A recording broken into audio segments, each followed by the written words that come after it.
আসসালামু আলাইকুম ওয়া রাহমাতুল্লাহি ওয়া বারাকাতুহু। বিসমিল্লাহ ওয়া সলাতু ওয়াসসালামু আলা রাসূলিল্লাহ, আম্মা বাদ।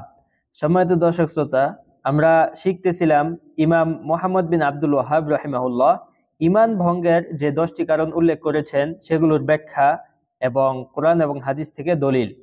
তো আমরা তৃতীয় যে কারণটি সম্পর্কে আলোচনা করব, এটি হচ্ছে উনি বলেছেন যে আস-সালিস মাল্লাম ইউকাফিরুল মুশরিকিন আও শাক্কা ফি কুফরিহিম আও সাহহাহা মাযহাবাহুম কাফারা ইজমাআ।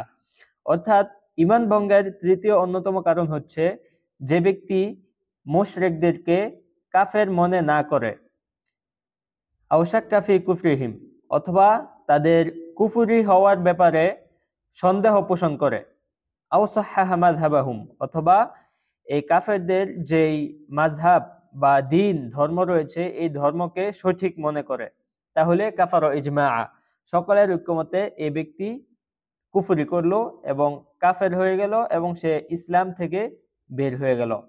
তো আমরা এই ওনার কথাটির ব্যাখ্যা কোরআন এবং হাদিসের আলোকে বোঝার চেষ্টা করব ইনশাআল্লাহ। এখানে লেখক প্রথমে বলেছেন যে মাল্লাম ইউকাফিরিল মুশরিকিন, উনি দুইটি দিকই উল্লেখ করেছেন। আমাদের জন্য করণীয় হচ্ছে যে যারা মুশরিক আছে তাদেরকেও কাফের হিসেবে মনে করতে হবে এবং তাদের যে ধর্ম আছে ওই ধর্মটাকেও কুফরি দিন হিসেবে মনে করতে হবে। কারণ হচ্ছে আমরা জানি আল্লাহ রাব্বুল আলামিন ইসলাম ধর্মকে সর্বশেষ দিন হিসাবে মনোনীত করেছেন এবং এর মাধ্যমে বিগত যত ধর্ম রয়েছে ওই সকল ধর্মকে রহিত করে দিয়েছেন। অর্থাৎ এখন আর কেউ যদি ইহুদি ধর্ম অথবা খ্রিস্টান ধর্ম পালন করে তাহলে সেটা কিন্তু আল্লাহর কাছে কবুল হবে না। এবং পাশাপাশি ওই ধর্মগুলো এখন আর বাস্তব রূপে নেই, তার সঠিক রূপ থেকে ওইগুলোকে বিভিন্নভাবে পরিবর্তন করে দেওয়া হয়েছে। যাই হোক, মূল বিষয় হচ্ছে যে আল্লাহ তাআলা বিদায় হজের সময় কিন্তু এটি রাসূলুল্লাহ সাল্লাল্লাহু আলাইহি সাল্লামের নিকট স্পষ্টভাবে জানিয়ে দিয়েছেন যে ইন্নাদ দীনা ইনদাল্লাহিল ইসলাম, আল্লাহর নিকট একমাত্র মনোনীত ধর্ম হচ্ছে ইসলাম ধর্ম। সুতরাং এখন যদি কেউ বিগত কোনো ধর্ম পালন করে অথবা সনাতনী কোনো ধর্ম পালন করে, এই দাবি করে যে তারা সত্যের উপর রয়েছে, তাহলে জেনে রাখতে হবে মুসলিম হিসাবে যে ইসলাম ধর্ম বাদে কেউ যদি যে কোনো ধর্ম পালন করুক সেটা কিন্তু আল্লাহর কাছে গ্রহণ হবে না।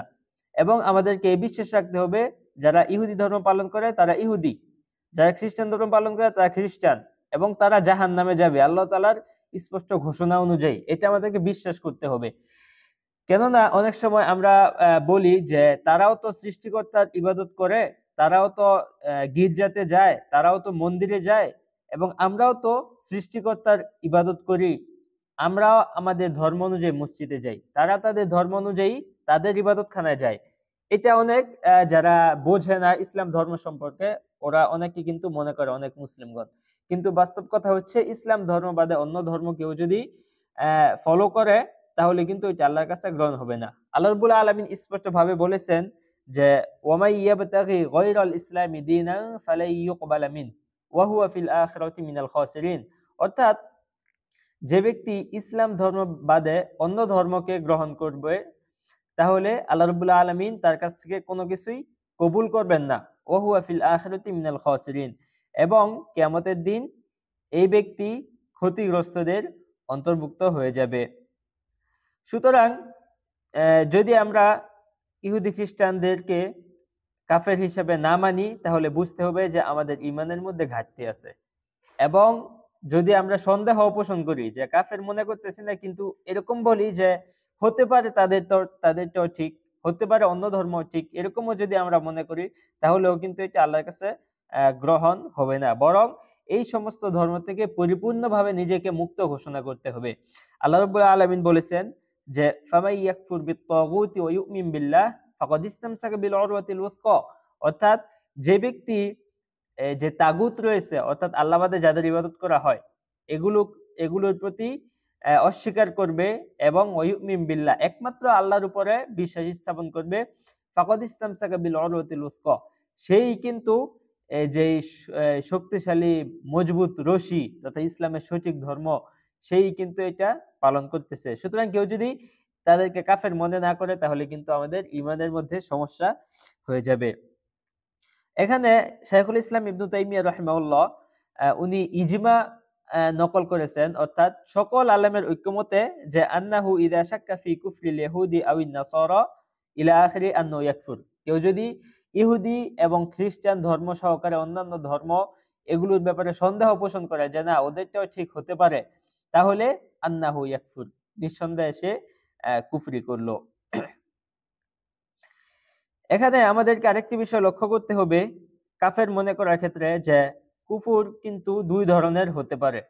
প্রথম ধরনের কুফর হচ্ছে বা প্রথম স্তর হচ্ছে মান আজমা আল মুসলিমুনা আলা কুফরিহিম, যারা কাফের হওয়ার ব্যাপারে আলেমগণ বা মুসলিমগণ, মুসলিম উম্মাহ সবাই একমত যে তারা কাফের।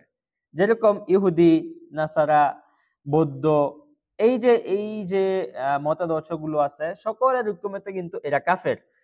সুতরাং একজন মুসলিম যদি এসে বলে যে আমি তাদেরকে কাফের হিসাবে মনে করি না বা তাদের ধর্মকে আমি ভুল হিসাবে মানি না, তাদের ধর্ম সঠিক হতে পারে, তাহলে কিন্তু হাদা কুফরুন মুখরিজুম মিনাল মিল্লাহ, এই বিশ্বাসটা তাকে এই কুফরের দিকে নিয়ে যায়, সে ইসলাম ধর্ম থেকে অটোমেটিক বের হয়ে যাবে।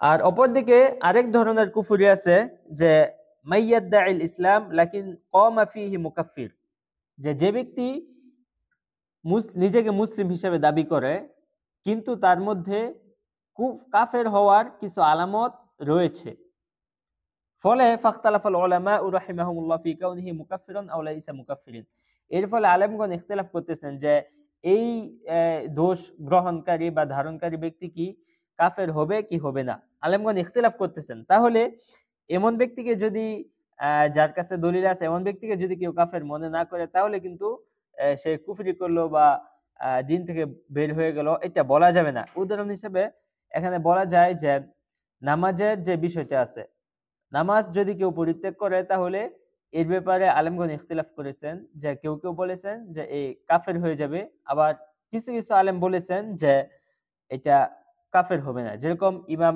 আহমদ বিন হাম্বল রাহিমাহুল্লাহ উনি মনে করতেছেন যে সালাত পরিত্যাগ করাটা কুফরি কাজ।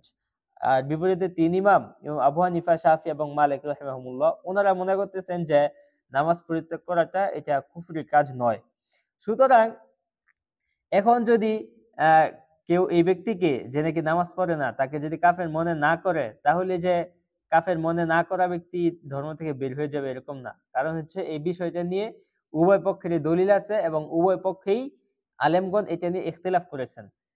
তো বুঝতে পারলাম যে তাদের ব্যাপারে কখনো সন্দেহ করা যাবে না, যে যারা অন্যান্য ধর্মাবলম্বী আছে তাদের ব্যাপারে আমাদের একদম স্পষ্ট ধারণা থাকতে হবে যে ওরা কাফের। আর বিপরীতে যারা নিজেদেরকে মুসলিম দাবি করে কিন্তু কাফের হওয়ার কিছু আলামত পাওয়া যায়, এমন ব্যক্তিকে যদি কেউ কুফর বা কাফের মনে না করে, তাহলে কিন্তু কাফের মনে না করা ব্যক্তিকে ধর্ম থেকে বের হয়ে গেছে এরকমটা বলা যাবে না।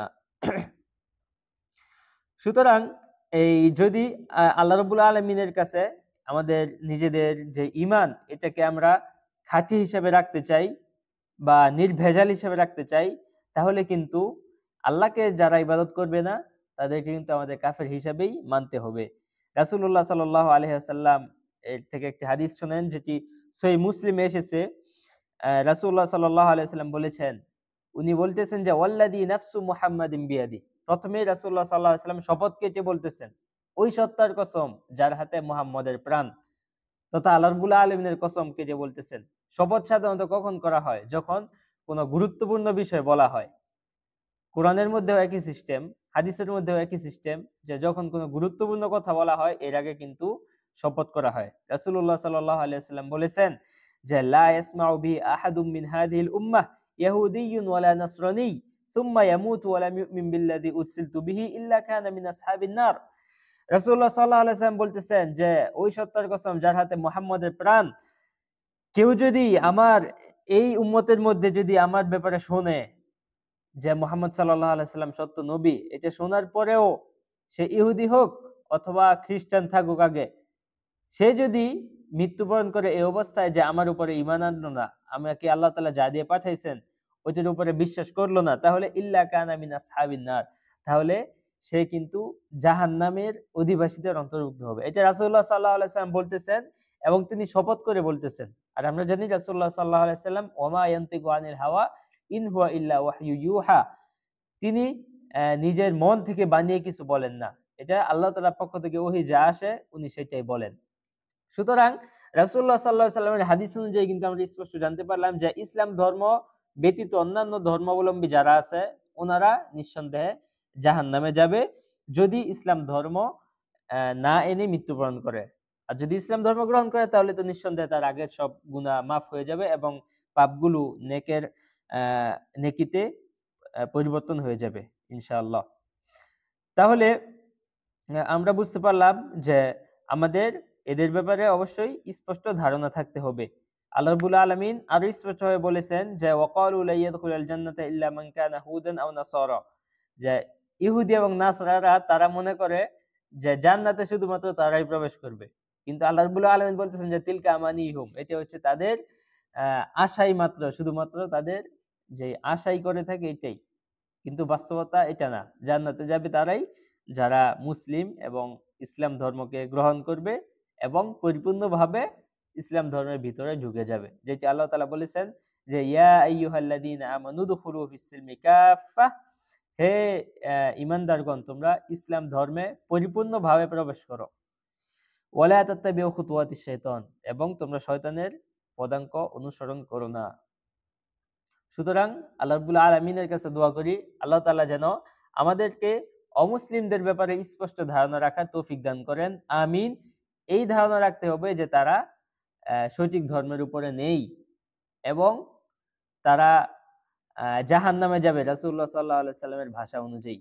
এ ব্যাপারে কিন্তু ছাড় দেওয়ার কোনোই সুযোগ নেই।